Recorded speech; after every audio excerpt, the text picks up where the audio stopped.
Assalamu alaikum everyone. I hope you all are doing well and welcome back to my channel Psych Talks with Aruj. Okay आज हम लोगों की remaining जो psychology की branches हैं वो हम डिस्कस करेंगे।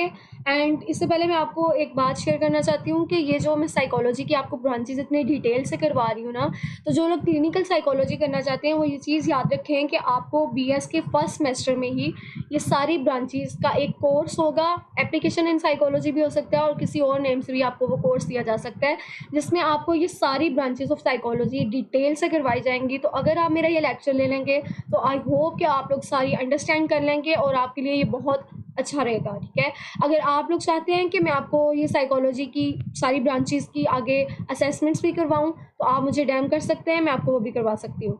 You can comment me if you have any question. Okay, so start करते हैं। हमारे पास सबसे पहले है एजुकेशनल साइकोलॉजी, जो कि हमारे पास सिक्स्थ ब्रांच है साइकोलॉजी की। ओके, सबसे पहले हम इसकी डिफ़ाइन करते हैं। इसकी डिफ़ाइन है कि it applies psychology principles to teaching and learning environment. Okay, educational word है। एजुकेशनल वर्ड से ही हमें समझ आ रही है कि it is something about education. ठीक है, साइकोलॉजी की सारी ब्रांचेस के वर्ड्स जो हैं उससे ही हमें अंडरस्टैंडिंग हो जाती है कि ये किस चीज़ के बारे में होगा। ठीक है, तो इसकी डिफ़ाइन हमें ये बताती है कि it is something about education, जिसमें हम टीचिंग एंड लर्निंग इन्वायरमेंट के बारे में डिस्कस करते हैं। सो फोकस इसमें हमारा किस चीज़ पे होता है कि it focuses on how students learn, what affects motivation, how to improve classroom strategy. Again वही चीज़ आ जाती है कि स्टूडेंट्स जो हैं वो कैसे लर्न करते हैं क्लास में, उनकी टोटल साइकोलॉजी, यानी एक छोटा सा बच्चा है उससे जहाँ तक एक पर्सन बढ़ता है यानी यंग एज तक, वहाँ तक स्टूडेंट्स की क्या माइंड लेवल होता है, क्या उनका आईक्यू लेवल होता है, क्या उनकी स्ट्रेटजीज होती हैं। ठीक है, क्या उनकी मैनिपुलेशन स्ट्रेटजीज होती हैं, ये सारा कुछ हम एजुकेशनल साइकोलॉजी में डिस्कस करते हैं, स्टडी करते हैं। एंड इसके अलावा हम ये देखते हैं कि उनकी मोटिवेशन किस चीज़ से अफेक्ट हो रही है। इसके अलावा हम ये देखते हैं कि हम उनकी क्लासरूम की एक्टिविटीज़ करवा के उन्हें, या फिर क्लासरूम की जो स्ट्रेटजीज़ हैं उन्हें कैसे इम्प्रूव कर सकते हैं। ये सारा कुछ एजुकेशनल साइकोलॉजी में हम डिस्कस करते हैं। एंड इसकी एग्जांपल हम ये ले लेते हैं that an educational psychologist designs a learning program for children with ADHD to help them stay focused in class. Okay, ADHD की 2 टाइप्स होती हैं, वो हम आगे डिस्कस करेंगे। ये एक डिसऑर्डर है। ठीक है, और इसमें ये होता है कि एक बच्चा जो है ना, मैं आपको सिंपली बता देती हूँ क्योंकि ये बहुत बड़ा डिसऑर्डर है, इसको फिर हम इंशाल्लाह आगे डिस्कस ज़रूर करेंगे क्लिनिकल साइकोलॉजी के जब मैं आपको लेक्चर दूँगी तो। ठीक है, अच्छा, ADHD में ये होता है कि एक बच्चा अपनी सीट पे या तो बिल्कुल बैठ ही नहीं ना सकता, वो हिल ही जाएगा, बार बार अपने हैंड्स मूव करी जाएगा। ठीक है, यहाँ पे ये होता है कि वो एक जगह पे स्टिल बैठ जाता है और उसके बाद वो नहीं बोलता, उसकी परफॉर्मेंस भी नहीं होती क्लास में, लेकिन वो पढ़ अच्छा रहा होता है, उसके ग्रेड्स अच्छे आ रहे होते हैं। ठीक है, तो ये ADHD में होता है, ADHD में। ठीक है, तो एजुकेशनल साइकोलॉजिस्ट क्या करते हैं, वो एक लर्निंग प्रोग्राम ऐसे स्टूडेंट्स के लिए, ऐसे क्लासमेट्स के लिए डिज़ाइन करते हैं। ठीक है, जिनको ADHD होता है, वो कौन करते हैं, एजुकेशनल साइकोलॉजिस्ट। ठीक है, ताकि वो अपनी क्लास में जो है वो फोकस कर सकें और वो एक जगह पे बैठ के टिक के वो बात करें। ठीक है, और क्लास में अच्छी परफॉर्मेंस करें। ये सारा कुछ हमने किस में स्टडी किया है, एजुकेशनल साइकोलॉजी में। ठीक है, नेक्स्ट सेवन्थ हमारे पास इंडस्ट्रियल या फिर ऑर्गेनाइजेशनल साइकोलॉजी। अच्छा, ये थोड़ी आप लोगों के लिए डिफरेंट होगी, इसमें मैं आप लोगों को पहले ही एक एग्जांपल दे देती हूँ। देखिए, जब भी हम लोग अक्सर हम लोगों ने सुना होगा कि स्पेशल चाइल्ड्स का कोई स्कूल्स होते हैं। ठीक है, या फिर उनके लिए कोई इंडस्ट्रीज़ बनाई होती है, कोई इंस्टीट्यूशन बनाए होते हैं। ठीक है, अच्छा, इसमें क्या होता है कि वहाँ साइकोलॉजिस्ट वहाँ पे जाते हैं, जाके वो स्टडी करते हैं वहाँ पे जो बच्चे हैं। ठीक है, उनका बिहेवियर स्टडी करते हैं एक ऑर्गेनाइजेशन में या फिर एक इंस्टीट्यूट में, कि वो बच्चे किस तरह वर्क कर रहे हैं, उनके अंदर क्या एबिलिटी है। ठीक है, उनके अंदर क्या उनकी परफॉर्मेंस कैसी है। ठीक है, ये सारा कुछ वो चेक करते हैं। ठीक है, तो इंडस्ट्रियल एंड ऑर्गेनाइजेशनल साइकोलॉजी की डिफाइन ये होगी कि it studies human behaviour in workplace and organisational setting, यानी कि ये ह्यूमन बिहेवियर को वर्क प्लेस पे, यानी जहाँ पे काम किया जा रहा है ऐसी जगह पे वो स्टडी करते हैं, या फिर ऑर्गेनाइजेशनल सेटिंग्स में स्टडी करते हैं कि एक बच्चे का या एक इंडिविजुअल का बिहेवियर वहाँ पे कैसा है। ठीक है, वहाँ पे वो कैसा ह्यूमन बिहेवियर शो कर रहा है। घर में इंसान का बिहेवियर और होता है और बाहर और होता है। ठीक है, तो ये वर्क प्लेस पे बिहेवियर चेक करते हैं, स्टडी करते हैं। Okay, so it focuses on employee behavior, productivity, job satisfaction, leadership and recruitment. Okay, so employee behaviour में यही आ जाएगा अगेन, जो मैंने आपको बताया कि वहाँ पे एम्प्लॉयज़ एक दूसरे के साथ कैसे बिहेव कर रहे हैं, ठीक है, उनकी प्रोडक्टिविटी क्या है, वो अपनी जॉब से सेटिस्फाई हैं या फिर अपनी जॉब से सेटिस्फाई नहीं है, ठीक है। जैसे हम सर्वेज करते हैं, सर्वेज में हम डिस्कस करते हैं, चेक करते हैं कि कितने लोग अपनी इस चीज़ से खुश हैं, कितने लोग इससे ना खुश हैं, ठीक है, ये सारा कुछ। इसके अलावा लीडरशिप चेक वो स्टडी करते हैं वहाँ पे जाके लोगों के बिहेवियर से, कि जो लीड कर रहे हैं इन्हें, वो सही कर रहे हैं, वो नहीं कर रहे सही, उनका बिहेवियर क्या शो कर रहा है, उनके बिहेवियर से एम्प्लॉयज़ को इफेक्ट तो नहीं हो रहा। ये सारा कुछ जो है इंडस्ट्रियल और ऑर्गेनाइजेशनल साइकोलॉजी में हम स्टडी करते हैं। ओके, सो इसकी एग्जांपल क्या आ जाएगी कि a psychologist helps a company reduce employee burnout and improve team performance through better HR policies. Okay, इसमें क्या कहते हैं कि साइकोलॉजिस्ट जाके उसने बिहेवियर नोट किया सबका, ठीक है, स्टडी किया बिहेवियर, उसके बाद उसने क्या कहा, उसने कंपनी की हेल्प की, ठीक है, कंपनी को सारा लीड किया, कंपनी को सारा समझाया, ठीक है, उसे अपनी वो जो हेल्प दी, ठीक है, कि वो अपने एम्प्लॉय के ऊपर से जो इतना उन्होंने बर्डन उसे उन पर डाला हुआ है ना, वो थोड़ा रिड्यूस करें, ठीक है, और उनकी सैलरीज बढ़ा दें थोड़ी सी, ठीक है, उनकी परफॉर्मेंस इससे अच्छी हो जाएगी। ये सारा कुछ एक साइकोलॉजिस्ट करता है जिसने industrial and organisational psychology study की हो, ठीक है। ओके, सो नेक्स्ट हमारे पास एट्थ जो है, अब हमारे पास 3 रह गई हैं सिर्फ, forensic psychology, health psychology and neuro psychology.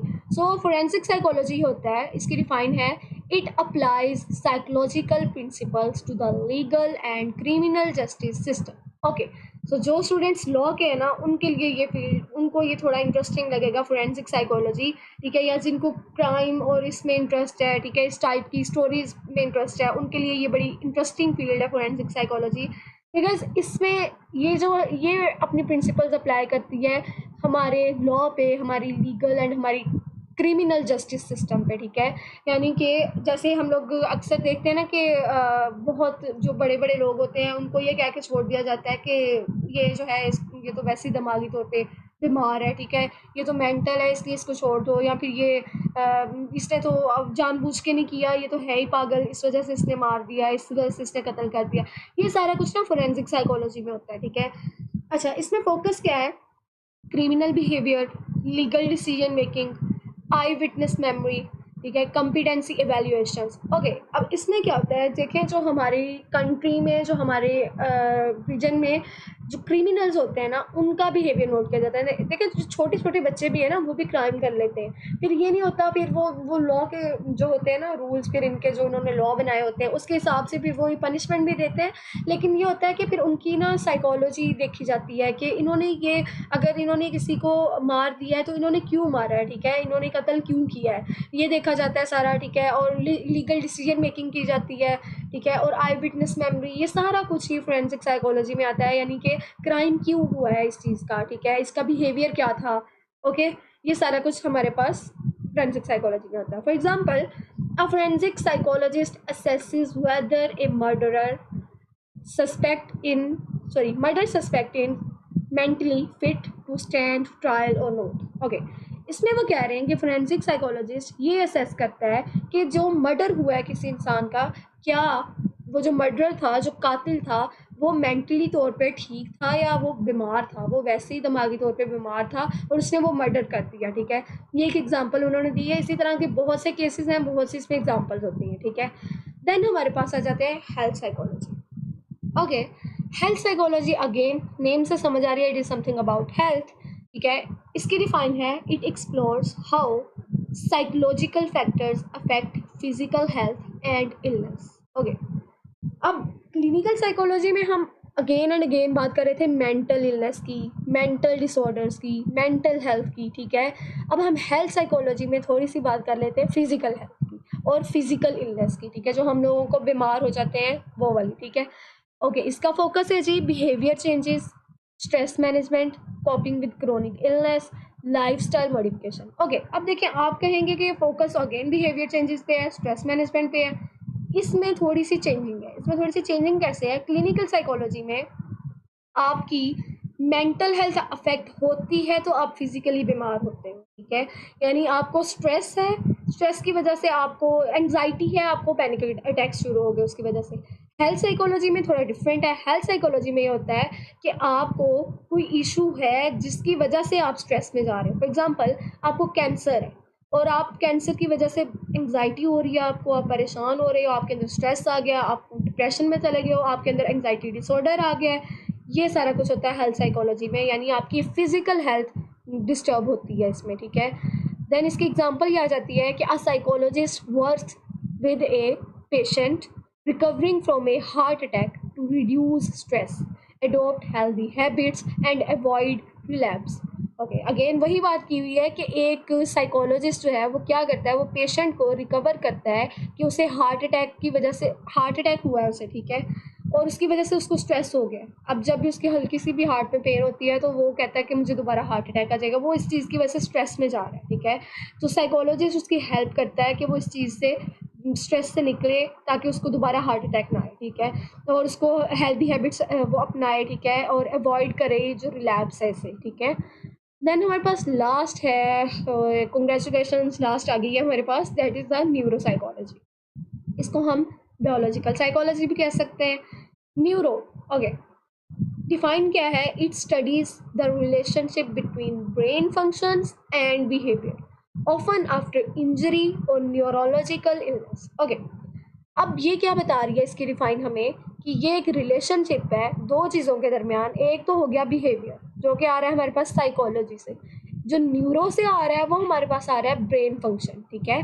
तो ये हमें बता रहा है कि ये ब्रेन फंक्शन और हमारे बिहेवियर के दरमियान एक रिलेशनशिप है, ठीक है, जो कि कैसे आ सकता है। अब ब्रेन फंक्शन का बिहेवियर से कैसे लेना देना है, ठीक है। ये देखें, माइंड तो रिलेट कर रहा है बिहेवियर से, लेकिन ब्रेन फंक्शन कैसे रिलेट कर रहा है, ठीक है। इस तरह रिलेट कर रहा है कि कई बार इंजरी हो जाती है, कई बार आपका एक्सीडेंट होता है किसी पर्सन का और उसे इंजरी हो जाती है, वो मेंटल हेल्थ रिलेटेड इश्यूज उसे आ जाते हैं, या फिर कई बार उसकी याददाश्त ही चली जाती है, ठीक है, मेमोरी लॉस हो जाता है। ये सारा कुछ हम लोग न्यूरोसाइकोलॉजी में स्टडी करते हैं, ठीक है, न्यूरोलॉजिकल इलनेसेस। ओके, सो इसका फोकस है ब्रेन डैमेज पे, स्ट्रोक पे, memory loss, cognitive disorders like Alzheimer's. Alzheimer's भी यही होता है कि आपको कोई एक्सीडेंट हुआ है, आपके सर पे कोई चोट लगी है जिसकी वजह से आप अपनी मेमोरी लॉस कर देते हैं, ठीक है। तो अगेन वही बात आ रही है कि हम इस पर किस चीज़ पे फोकस करते हैं, ब्रेन डैमेज हमारा हो जाता है उस चीज़ पे फोकस करते हैं, स्ट्रोक्स, ये जो पैनिक अटैक्स, ये सारा कुछ जो है ना, यानी जो हमारे ब्रेन से रिलेटेड है, और ब्रेन से रिलेटेड है, और उसके बाद जब हमारा बिहेवियर उसकी वजह से अफेक्ट हो रहा होता है, तो इसको हम क्या कह देते हैं, मिलाकर न्यूरोसाइकोलॉजी, ठीक है, या biological psychology. For example, a neuropsychologist examines how a stroke has affected a patient's ability to speak or remember and helps plan rehabilitation, ठीक है।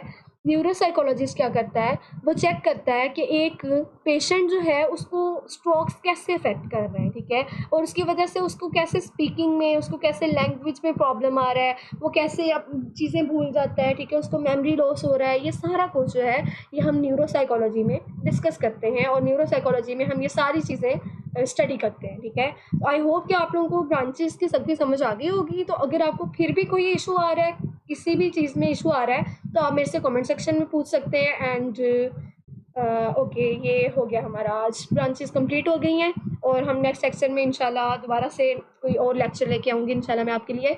And don't forget to subscribe my YouTube channel, and thank you so much everyone for your great response, and okay, Allah Hafiz.